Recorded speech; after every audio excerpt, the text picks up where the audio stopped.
Okay, there we go. They could hear sheep bleating in their pens, and an enormous voice over the loudspeaker said, "Attention, please. Will the owner of a Pontiac car, license number H2439, please move your car away from the fireworks shed?" "Can I have some money?" asked Fern. "Can I too?" asked Avery. "I'm going to win a doll by spinning a wheel and it will stop at the right number," said Fern. "I'm going to steer a jet plane and make it bump into another one." "Can I have a balloon?" asked Fern. "Can I have a frozen custard and a cheeseburger and some raspberry soda pop?" asked Avery. You children be quiet until we get the pig unloaded," said Mrs. Arable. "Let's let the children go off by themselves," suggested Mr. Arable. "The fair only comes around once a year." Mr. Arable gave Fern 2 quarters and 2 dimes. He gave Avery 5 dimes and 4 nickels. "Now run along," he said, "and remember, that money has to last all day. Don't spend it in the first few minutes. And be back here at the truck at noontime so we can all have lunch together. And don't eat a lot of stuff that's going to make you sick to your stomachs. And if you do go in those swings," said Mrs. Arable, "you hang on tight. You hang on very tight. Do you hear me?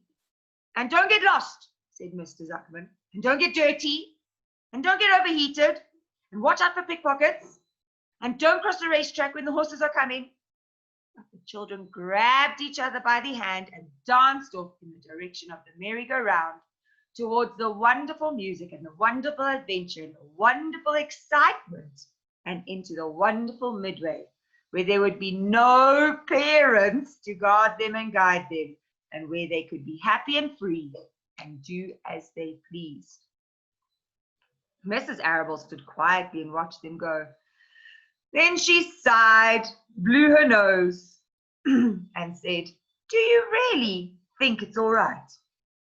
"Well, they've got to grow up sometime," said Mr. Arable. "And a fair is a good place to start, I guess." Okay, there's the fair. So there's the beautiful big Ferris wheel. And there's all the different games and things that they can do.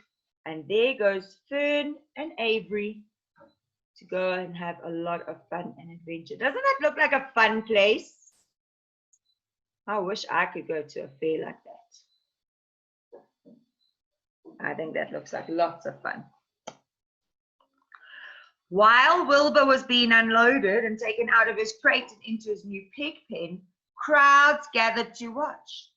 They stared at the sign, "Zuckerman's famous pig." Wilbur stared back and he tried to look extra good. He was pleased with his new home. The pen was grassy and it was shaded from the sun by a shed roof. Charlotte watched her chance, scrambled out of the crate, climbed a post to the underside of the roof, and nobody noticed her. Templeton, not wishing to come out in broad daylight, stayed quietly under the straw at the bottom of the crate. Mr. Zuckerman poured some milk into Wilbur's trough, pitched clean straw into his pen, and then he and Mrs. Zuckerman and the Arables walked away towards the cattle barn to look at purebred cows and to see the sights.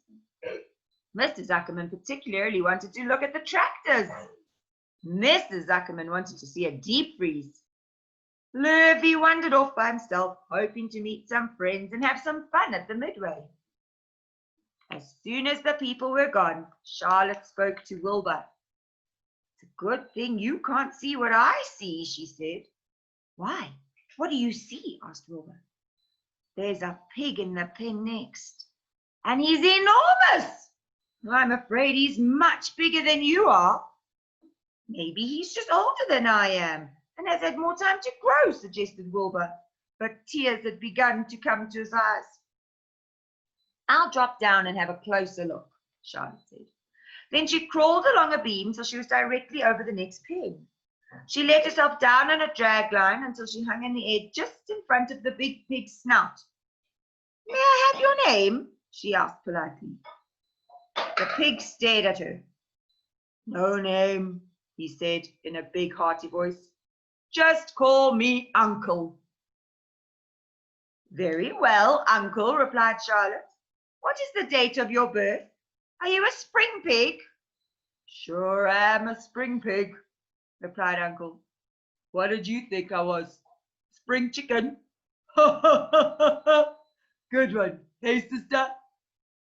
"Mildly funny," said Charlotte. "I've heard funnier ones though. Glad to have met you. Now I must be going." She ascended slowly and returned to Wilbur's pen. "He claims he's a spring pig," reported Charlotte, "and perhaps he is. One thing is certain, he has a most unattractive personality. He's far too familiar, too noisy, and he cracks weak jokes. Also, he's not going anywhere near as clean as you are, nor as pleasant. I took quite a dislike to him in our brief interview. He's going to be a hard pig to beat, though, Wilbur, on account of his size and weight.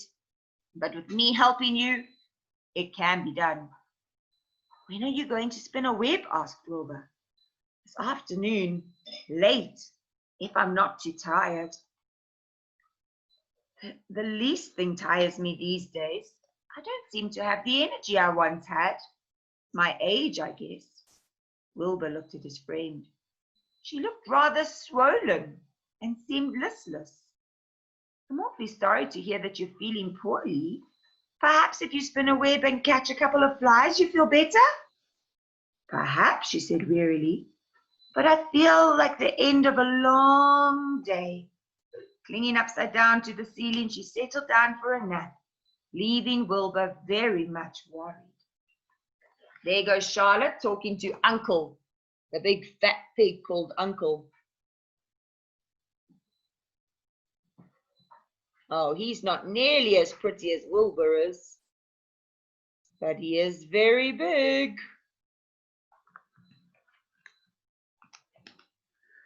All morning, people wandered past Wilbur's pen.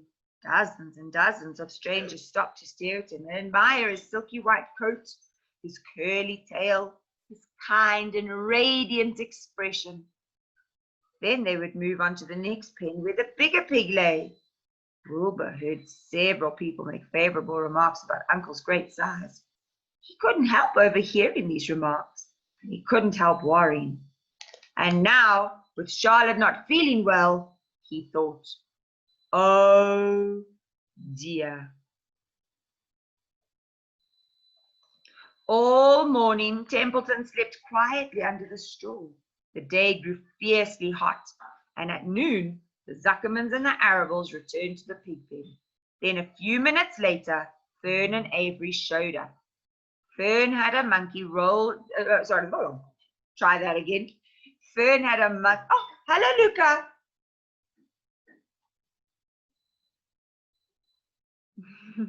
I was reading. I didn't see him there. Fern had a monkey doll in her arms and was eating crackerjack. Avery had a balloon tied to his ear. Have you ever tied a balloon to your ear? Avery sounds like he would be a lot of fun. He's a funny guy. And he was chewing on a candied apple. And the children were hot and dirty. "Isn't it hot?" said Mrs. Zuckerman. "It's terribly hot," said Mrs. Arabel, fanning herself with an advertisement of a deep freeze. One by one, they climbed into the truck and opened lunchboxes. The sun beat down on everything, and nobody seemed hungry. "When are the judges going to decide about Wilbur?" asked Mrs. Zuckerman. "Not till tomorrow," said Mr. Zuckerman.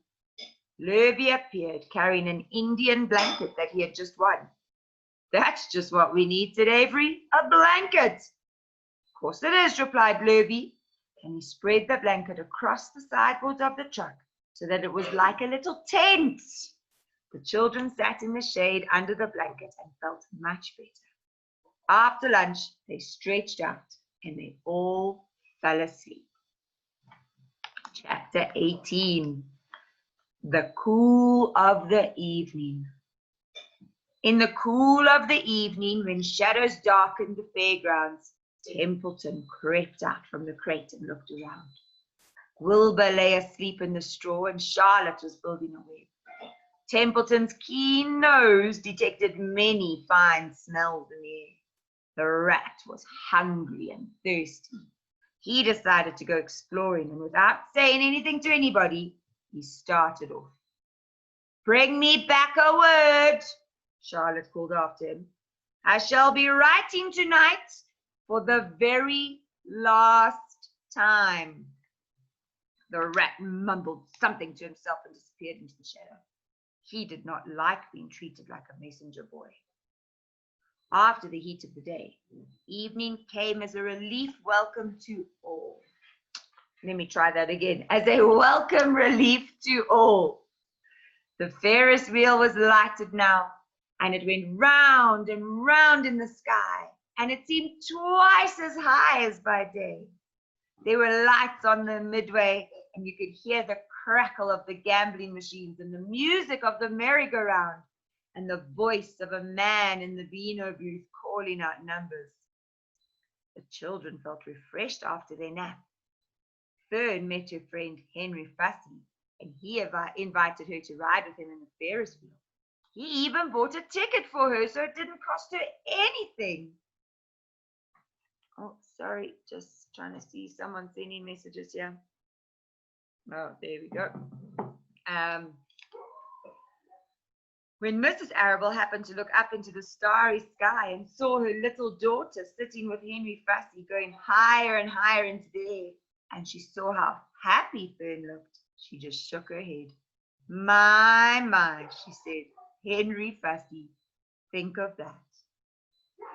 Templeton crept out of sight, and in the tall grass behind the cattle barn, he found a folded newspaper.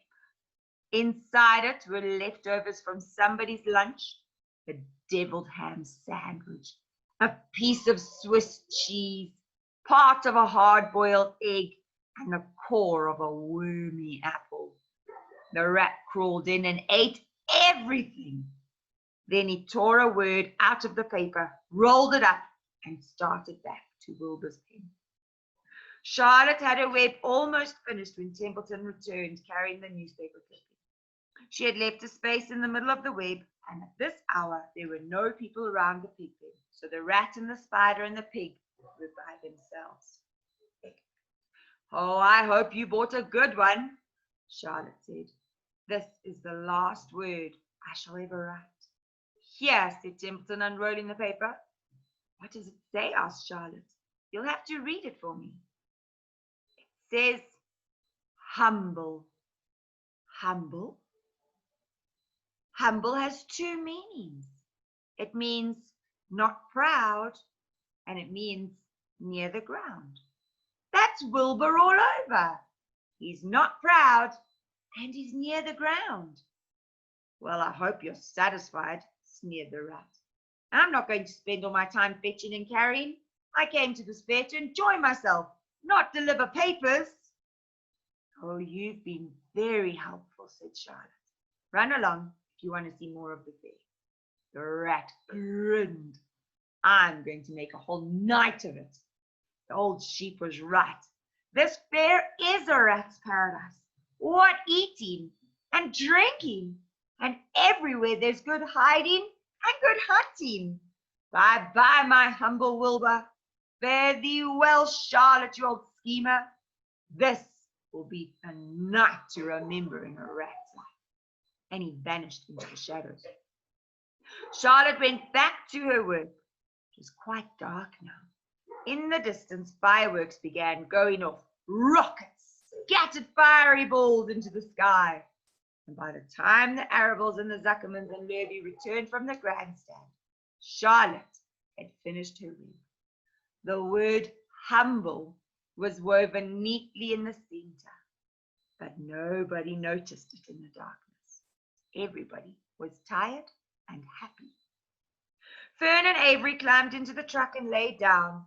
They pulled the Indian blanket over them, and Lurvy gave Wilbur a forkful of fresh straw. Mr. Arable patted him. "Time for us to go home," he said to the pig. "We'll see you tomorrow." The grown-ups climbed down into the truck, and Wilbur heard the engine start and then heard the truck moving away in a low speed. He would have felt lonely and homesick had Charlotte not been with him. He never felt lonely when she was near. In the distance, he could still hear the music of the merry-go-round, and as he was dropping off to sleep, he spoke to Charlotte. "Charlotte, sing me that song again about the dung in the dark." "Not tonight," she said in a low voice. "I'm too tired." Her voice didn't seem to come from her web. "Where are you?" asked Wilbur. "I can't see you. Are you on your web?" "I'm back here," she answered, "up in this back corner." "Why aren't you in your web?" he asked Wilbur. "You almost never leave your web." "I've left it tonight," she said. Wilbur closed his eyes. He said after a while, "Do you really think Zuckerman will let me live and not kill me when the cold weather comes? Do you really think so?" "Of course," said Charlotte. "You are a famous pig, and you're a good pig. Tomorrow you'll probably win a prize, and the whole world will hear about you. Zuckerman will be proud and happy to own such a pig, and you have nothing to fear, Wilbur, nothing to worry about. Maybe you'll live forever, who knows? But for now, you need to go to sleep." For a while there was no sound, but then came Wilbur's voice. "What are you doing up there, Charlotte?" "Oh, I'm making something," she said. "I'm making something as usual." "Is it something for me?" asked Wilbur. "No," said Charlotte. "It's something for me." "Well, please tell me what it is," begged Wilbur. "I'll tell you in the morning," she said. "When the first light comes into the sky, the sparrows stir and the cows rattle their chains, when the rooster crows and the stars fade, when the early cars whisper along the highway, you look up here and I'll show you something. I'll show you my masterpiece." Before she finished the sentence, Wilbur was asleep. She could tell by the sound of his breathing that he was sleeping peacefully deep in the straw. Miles away at the arable's house, the men sat around the kitchen table eating a dish of canned peaches and talking over the events of the day. Upstairs, Avery was already in bed and asleep, and Mrs. Arable was tucking Fern into bed. "Did you have a good time at the fair?" she asked her daughter. Fern nodded. "Oh, I had the best time I've ever had anywhere or any time in my whole life." "Well," said Mrs. Arable, "isn't that nice?" Chapter 19, The Egg Sack. Oh, sorry, I'm just checking something very quickly. Okay, chapter 19, The Egg Sack. Oh, I like that story, Penny. The next morning, when the first light came into the sky and the sparrows stirred in the trees, when the cows rattled their chains and the rooster crowed and the early automobiles went whispering along the road, Wilbur awoke and looked for Charlotte.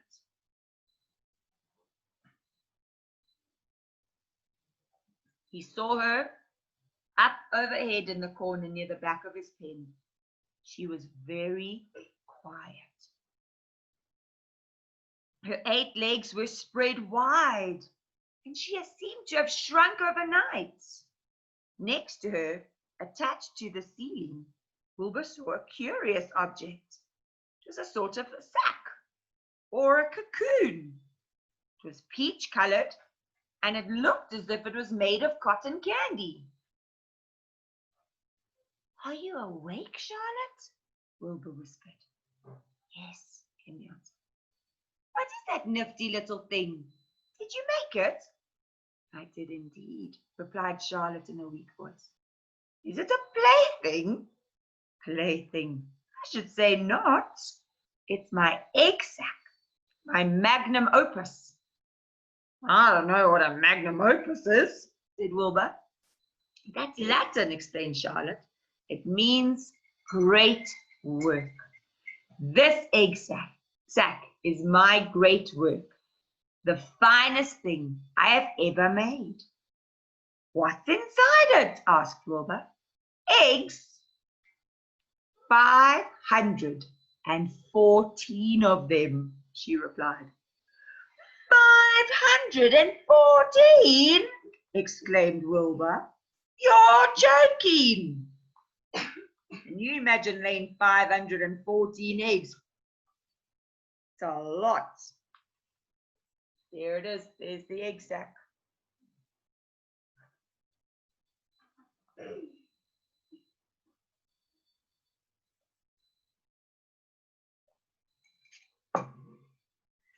No, I'm not. I counted them. I got started counting, so I kept on, just to keep my mind occupied. Oh, it's a perfectly beautiful sack, said Wilbur, feeling as happy as he thought he had constructed it himself. Yes, it is pretty, said Charlotte, patting the sack with her two front legs. Anyway, I can guarantee that it's strong, made out of the toughest material I have. It's also waterproof. The eggs are inside, and they'll be warm and dry. Charlotte, are you really going to have 514 children? If nothing happens, yes, she said. Of course, they won't show up until next spring, Wilbur. Wilbur noticed that Charlotte's voice sounded sad. What makes you sound so downhearted? I should think you'd be terribly happy about this. Oh, don't you pay any attention to me? I just don't have much pep anymore. Guess I feel sad because I won't ever get to see my children. What do you mean you won't get to see your children? Of course you will. We'll all see them. It's going to be simply wonderful next spring in the barn cellar with 514 baby spiders running around all over the place. And the geese will have new set of goslings. And the sheep will have their new lambs. Maybe, said Charlotte quietly. However, I have a feeling I'm not going to see the result of last night's efforts. I don't feel good at all. I think I'm languishing, to tell you the truth. Wilbur didn't understand what the word languish, and he hated to bother Charlotte by asking her to explain, but he was so worried he felt he had to ask. What does languishing mean? It means I'm slowing up. I'm feeling my age. I'm not young anymore, Wilbur, but I don't want you to worry about me. This is your big day today. Look at my web. Doesn't it show up well with the dew on it? Charlotte's web had never looked more beautiful than it had that morning. Each strand held dozens of bright drops of early morning dew, and the light from the east struck it and made it all plain and clear. It was a perfect piece of designing and building. In another hour or two, a steady stream of people would pass by admiring it, reading it, and looking at Wilbur and marveling at the miracle. As Wilbur was studying the web, a pair of whiskers and a sharp face appeared. Slowly, Templeton dragged himself across the pen and threw himself down in the corner. I'm back, he said in a husky voice. What a night. The rat was swollen to twice his normal size. His stomach was as big and round as a jelly jar. What a night, he repeated hoarsely. What feasting and carousing, a real gorge. I must have eaten the remains of 30 lunches. Never have I ever seen such leavings, and everything well ripened and seasoned with the passage of time and the heat of the day. Oh, it was rich, my friends, rich. You ought to be ashamed of yourself, said Charlotte in disgust. It would serve you right if you had an acute attack of indigestion. Oh, don't you worry about my stomach, snarled Templeton. It can handle anything. And by the way, I've got some bad news. As I came past the pig next door, the one that calls himself Uncle, I noticed a blue tag on the front of his pen.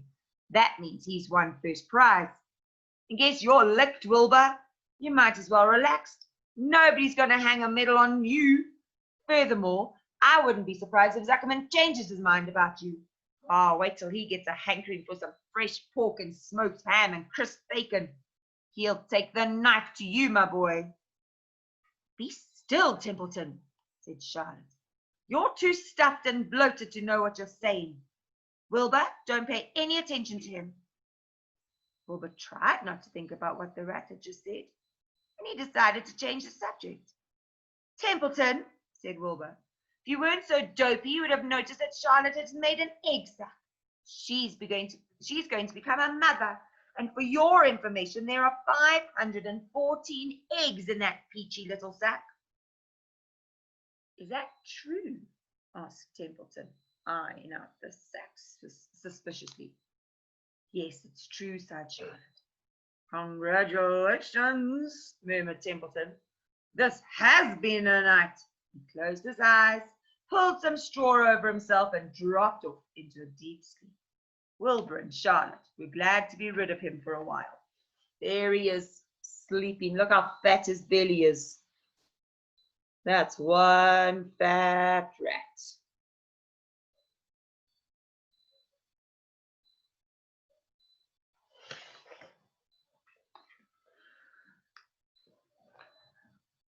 At 9 o'clock, Mr. Arable's truck rolled into the fairground and came to a stop at Wilbur's pen, and everybody climbed out. Look, cried Fern. Look at Charlotte's web. Look what it says. The grown-ups and the children joined hands and stood there studying the new sign. Humble. Now, isn't that just the word for Wilbur? Everyone rejoiced to find that the miracle of the web had been repeated. Wilbur gazed up lovingly into their faces. He looked very humble and very grateful. Fern winked at Charlotte. Lurvy soon got busy as he poured a bucket of warm slops into the trough, and while Wilbur ate his breakfast, Lurvy scratched him gently with a smooth stick. Wait a minute, cried Avery. Look at this. And he pointed to the blue tag on Uncle's pen. This pig won first prize already. The Zuckermans and the Arable stared at the tag, and Mrs. Zuckerman began to cry. Nobody said a word. They just stared at the tag, and then they stared at Uncle, and then they stared at the tag again. Lurvy took out an enormous handkerchief and blew his nose very loud. So loud, in fact, that the noise was heard by the stable boys over at the horse barn. Can I have some money? Asked Fern. I want to go out on the midway. You stay right where you are, said her mother. And tears came to Fern's eyes. What's everybody crying about? Asked Mr. Zuckerman. Let's get busy. Edith, bring the buttermilk. Mrs. Zuckerman wiped her eyes with her handkerchief, and she went to the truck and came back with a gallon jar of buttermilk. Bath time, said Mr. Zuckerman cheerfully. He and Mrs. Zuckerman and Avery climbed into Wilbur's pen, and Avery slowly poured buttermilk on Wilbur's head and back, and as it trickled down his sides and cheeks, Mr. and Mrs. Zuckerman rubbed it into his hair and skin. Passersby stopped to watch. Pretty soon, quite a crowd had gathered. Wilbur grew beautifully white and smooth. The morning sun shone through his pink ears. Isn't he as big as the pig next door? Remarked one bystander. Oh, sorry, he isn't as big, but he is cleaner. That's what I like. So do I, said another man. He's humble too, said a woman reading the sign on the web. Everybody who visited the pig pen had a good word to say about Wilbur. Everybody noticed the web, and of course nobody noticed Charlotte. Suddenly, a voice was heard on the loudspeaker. Attention, please, it said. Will Mr. Homer Zuckerman bring his famous pig to the judge's booth in front of the grandstand?